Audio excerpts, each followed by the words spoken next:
കഴിഞ്ഞ 161 എപ്പിസോഡിൽ റോമിലെ 144 മാർപ്പാപ്പ ജോൺ 19 മാർപ്പാപ്പയുടെ ചരിത്രമാണ് നമ്മൾ ചർച്ച ചെയ്തുകൊണ്ടിരുന്നത്.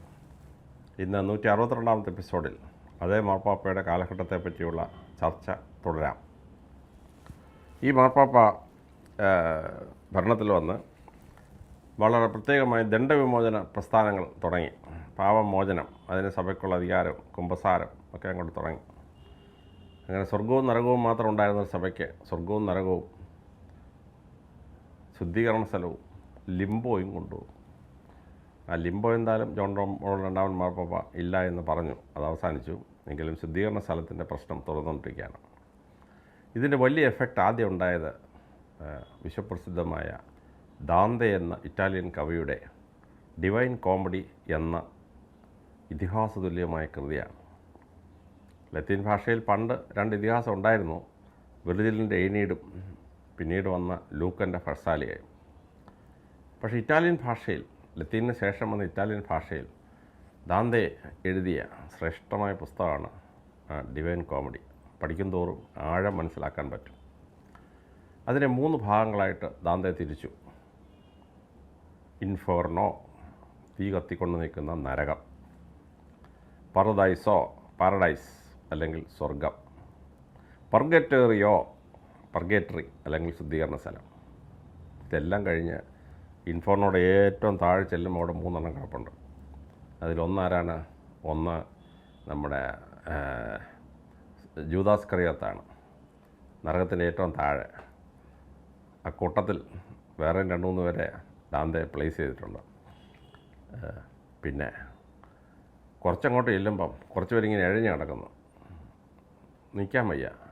അപ്പോൾ ഈ ബിയാട്രിസ് ചോദിച്ചു. ബിയാട്രിസ് എന്ന് പറയുന്നത് ദാന്തയുടെ കാമുകിയൊക്കെയുള്ള ഒരാളാണ്. ഇതുവരാരാ? അവരെ സ്വർഗത്തിൽ പോകാനുള്ള പുണ്യമൊന്നും ചെയ്തിട്ടില്ല, നരകത്തിൽ പോകാനുള്ള പാപവും ചെയ്തിട്ടില്ല. ശുദ്ധീകരണത്തിലിട്ടാൽ അവിടെയും കാര്യമായിട്ടൊന്നും ഇല്ല. അതുകൊണ്ട് ചെറുപ്പത്തിലെ മരിച്ച കുട്ടികളാണ്, മാമൂസ മുങ്ങിയിട്ടില്ല. അതുകൊണ്ട് അവരെ ഇങ്ങനെ എഴഞ്ഞ് കിടക്കുകയാണ്. ഇവിടെ എഴഞ്ഞ് കിടക്കുന്ന ഭൂമി, അതാണ് ലിംബോ.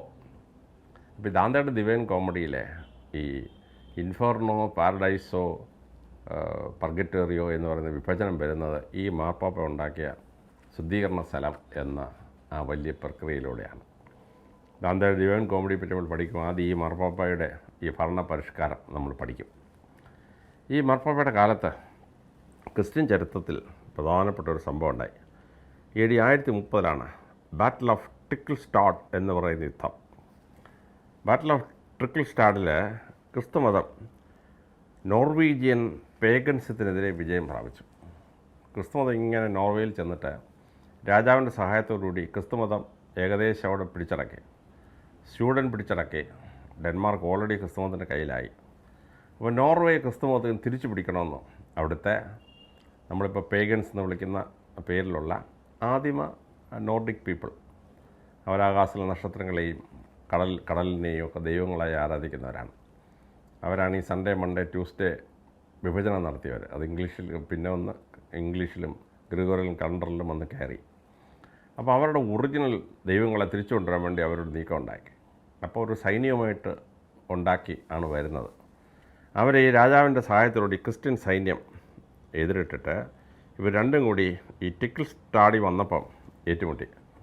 ആ യുദ്ധത്തിൽ ക്രിസ്ത്യൻ സൈന്യം ഈ പേഗൻസിനെ പരാജയപ്പെടുത്തി. അവിടെ ക്രിസ്ത്യൻ സൈന്യം പരാജയപ്പെട്ടിരുന്നെങ്കിൽ നോർവേ ക്രിസ്തുമതം നഷ്ടപ്പെട്ടതിനായിരുന്നു. ഒരുപക്ഷെ സ്വീഡനും പോയതിനായിരുന്നു. സ്കാൻഡിനേവിയൻ കൺട്രീസ് ക്രിസ്തുമതത്തിൽ നിന്ന് പുറത്തു പോയതിനായിരുന്നു. അത് തടഞ്ഞത് ഈ പ്രസിദ്ധമായ ട്രിക്കിൾസ്റ്റാഡ് യുദ്ധമാണ്. അത് 1030 നടക്കുന്നത്. 1025 മുസ്ലിം ചരിത്രത്തിൽ, ക്രിസ്ത്യാനികളുടെ ഏരിയ അല്ലെങ്കിലും, സോമനാഥിലെ പ്രസിദ്ധമായ ക്ഷേത്രം മുഹമ്മദ് ഗസ്നി നശിപ്പിക്കുന്നത്.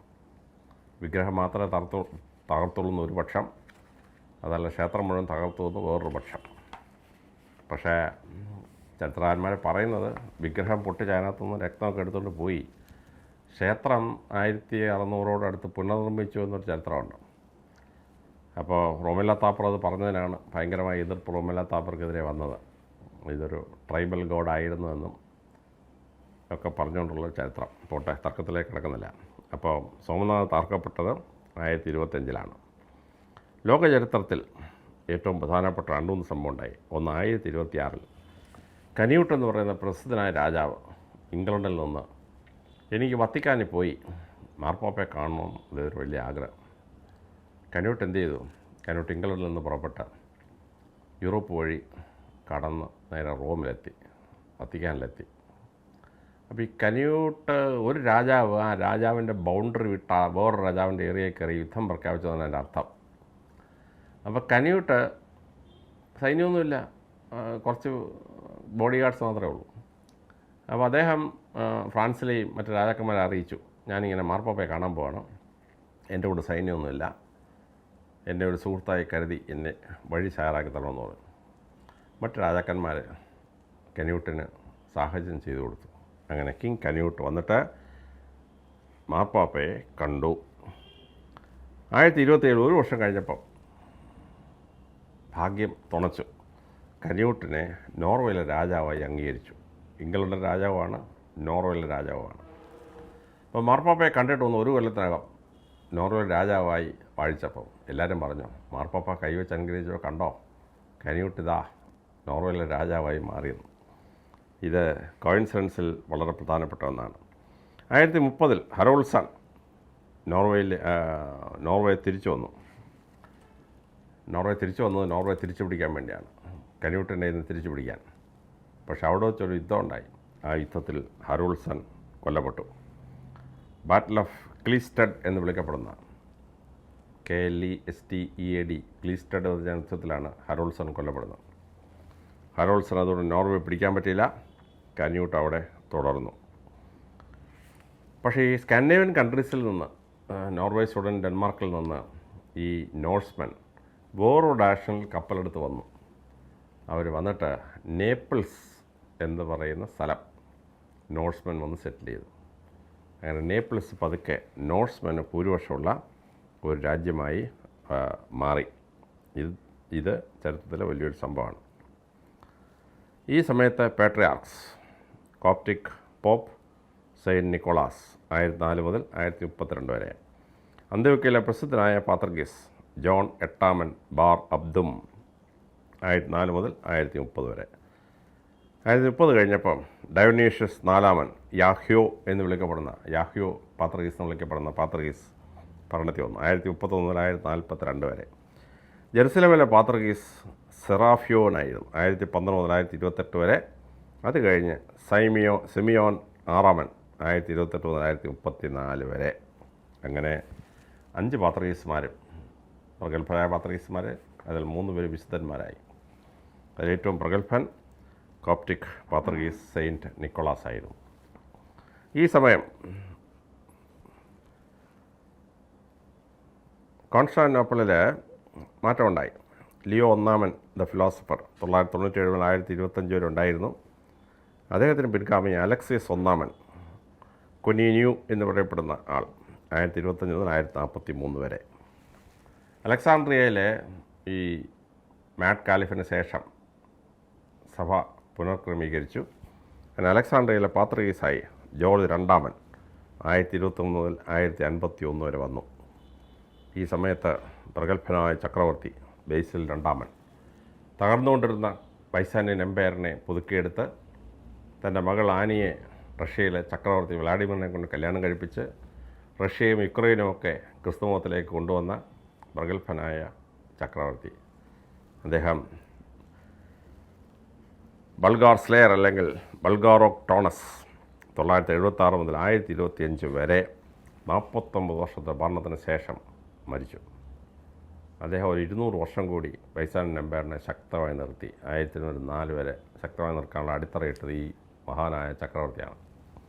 അദ്ദേഹം മരിച്ചപ്പോൾ അദ്ദേഹത്തിൻ്റെ മകൻ റൊമാനൂസ് 3 അർഗൈറസ് എന്ന ചരിത്രത്തിൽ വിളിക്കുന്ന അദ്ദേഹം 1028 ഭരണത്തിൽ വന്നു. 1034 വരെ ഭരണത്തിൽ തുടർന്നു.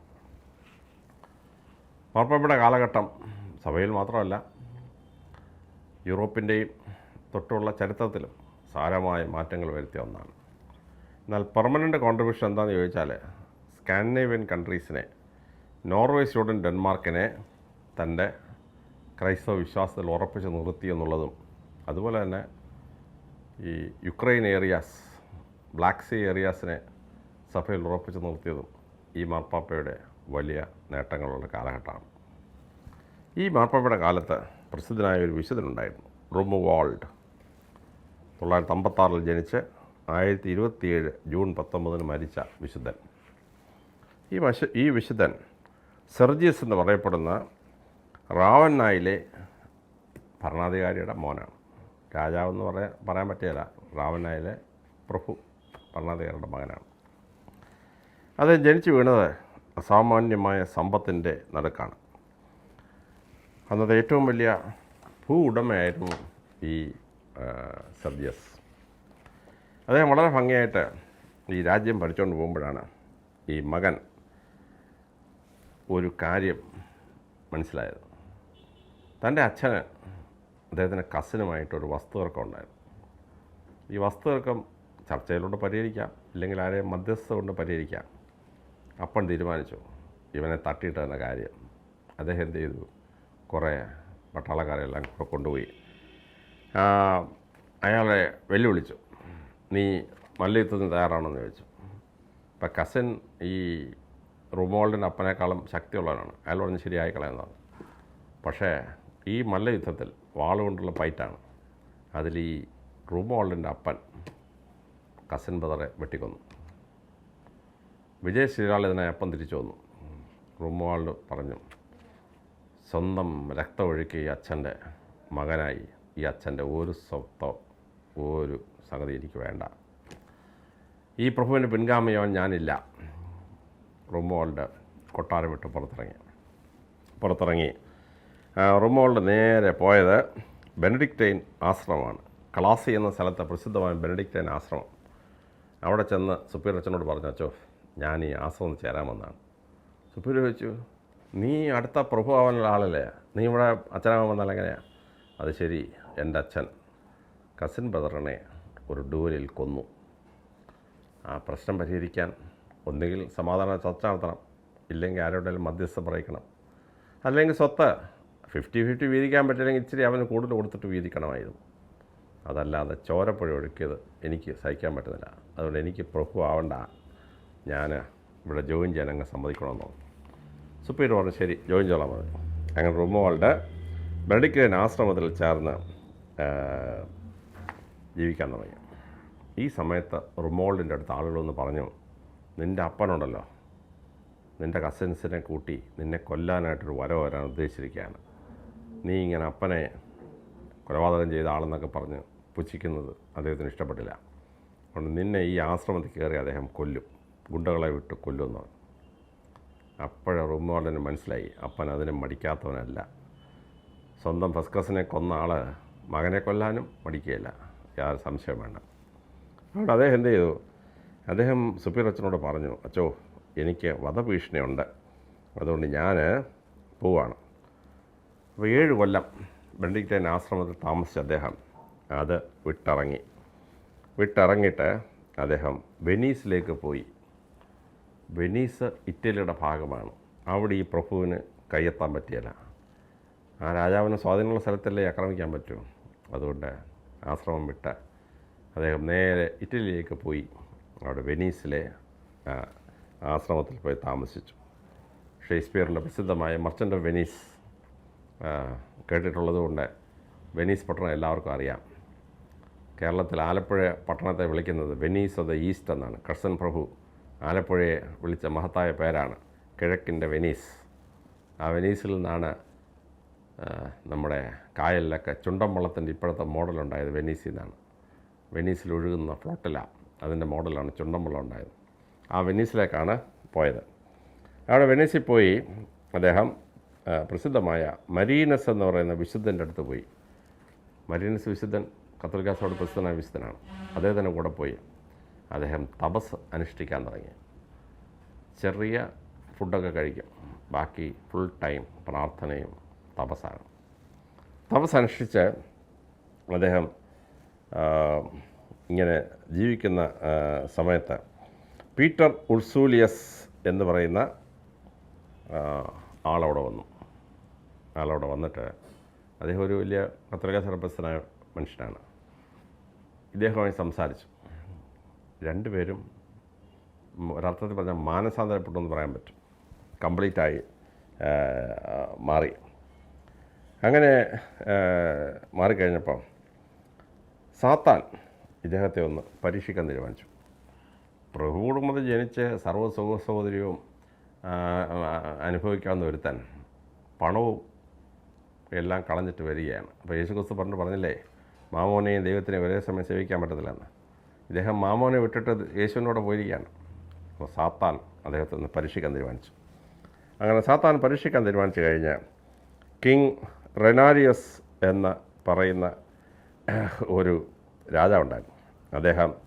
ഇദ്ദേഹത്തെ വിളിച്ചിട്ട് പറഞ്ഞു, നീ കർമ്മഡോളി ആശ്രമത്തിൽ പോയി ടസ്കണിയിൽ പോയി അവിടെ നിൽക്കണമെന്ന് പറഞ്ഞു. അദ്ദേഹം പറഞ്ഞു കുഴപ്പമൊന്നുമില്ല, പോകാമെന്ന് പറഞ്ഞു.